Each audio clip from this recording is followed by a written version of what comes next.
الرحیم. السلام علیکم دوستان عزیز، خوش آمدین به درس 16 همه سلسله آموزش های C++ به لسان دری.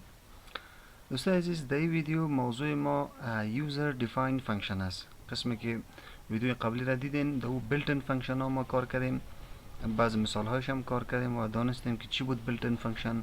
حالا به خیر خوب میفهمیم که User Defined Function چی است و چی کارهای ما کرده میتونیم.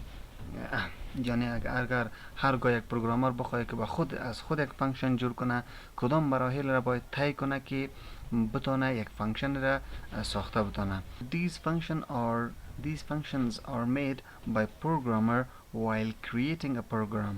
چی مانا؟ یعنی هرگاه که یک پروگرامر میخواد که یک برنامه نوشته کنه، بعد چی میکنه؟ در هنگام برنامه نوشتن چی میکنه؟ بعضی از فانکشن هایی که خودش میخواد که به تبع دلش باشه، اونم قسم فانکشن ها رو چی میکنه؟ جور میکنه به خود تا از او چی کنه؟ استفاده کنه.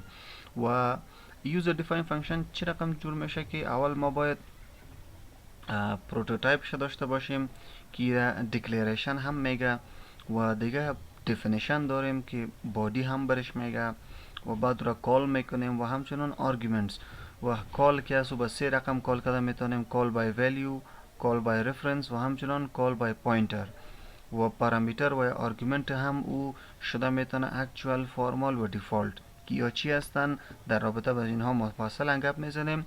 حالا فقط خوب میریم حالا یک یوزر دیفاین فانکشن جور میکنیم ما در رابطه با بعضی چیزهای دیگهش که باز مفصل گپ میزنیم. ما رفته اینجا برنامه دیو باز میکنم و اینجا نیو فایل و همچنان اینجا ما کد خود نوشته میکنم. درست است نه؟ IOStream و using namespace std و اینجا در فانکشن مین اینجا تمام. خب حالا اینجا ما یک user defined function جور میکنیم. پروتوتایپش در کجا نوشته میشه؟ در بالای مین. ما میتونیم اینجا integer add، درست است نه؟ اسمش add است و این چی میکنه؟ برای ما 2 رقم اینتیجر این برای ما جمع میکنه. درست است نه؟ این چی شد؟ پروتوتایپ شد یا دیکلریشن شد. اینجا ما یک کامنت باتم بگویم فانکشن دیکلریشن، درست است؟ اور پروتوتایپ، درست است؟ و دیفینیشنش در کجا میکنیم؟ در پایین، در اینجا. پس اینجا نوشته میکنیم اینتیجر اد و ای اینتیجر x و اینتیجر y بر ما چی میکنه؟ بر ما ریترن میکنه چی را؟ x جمع y. درست است نه؟ میره کامنت میتونم میگم که فانکشن definition، درست است نه؟ فانکشن definition or body برش هم میگم. این حاله فانکشن کالینگ چه رقم میشه؟ اینجا آمده داخل مین ما چند انتیجر اول میگیرم. من انتیجر میگیرم a و b، درست است؟ a و b و این را از طریق یوزر اگر ما چیز کنیم input بگیریم میگیم که enter two values to add، درست است؟ میگم 2 عدد دایل که چی شود؟ توسط سین یوزر اینپوت میگیریم و در A و در B ثبتش میگیریم. درست است؟ این حال اینجا پایین ما چی میکنم؟ کال میکنم فانکشن سی اوت که میگم برای ما چی را؟ add A و B را. درست است؟ تمام. این حال اگر ما ایره رن کنیم بگم add صرف کنم ایره اگر رن کنیم پیش ما چی میکنه؟ این حال 2 نمبر میخوایم. مثلا ما میدم 10 و 20.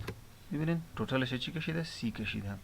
و اگر کمک را دیزاین دار میخواین یعنی کمک امرش نوشته هم باشه، بعد میتونین که این شما یک 2 کالم بتین میگین که total is equal to این چیز. حالا بعد اگه جمع کنیم مثلا اگه ما بتونیم 20 جمع 20 میشه total is 40. یه فانکشن بود که چی میکنه؟ برای ما همیشه 2 نمبر اد میکنه. این حال دیگه فقط فانکشن جور کردگیست.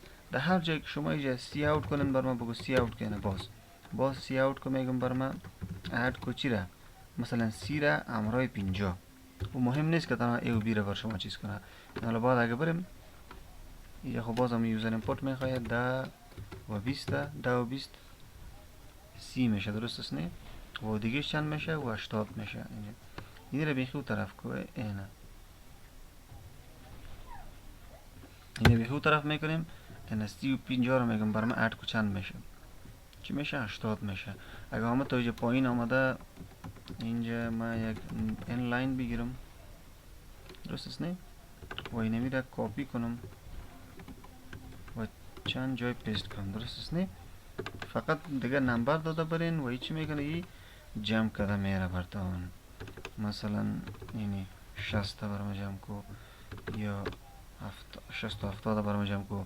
اینجا دو نه اینتیجر ما میگیرم، مثلا اینتیجر x و x مساوی است به 45، درست است نه، و y مساوی است به هم 45 و اینا لگیجه اینو بیم با این برما x و y جمع کو کلش بر ما جمع میکنه، هیچ حاجت نیست. فقط فانکشن جور کردگی است. اینجا ما چی کرده هستیم؟ کال کرده هستیم. یک دانه کال میکنیم و بر ما جواب داده میرسه که اولش 30 و 50 80 میشه، 10 و 30 40 میشه، و x y چند است؟ 45 90 میشه و 60 و 70 هم 130 میشه. این چی بود؟ یوزر دیفاین فانکشن بود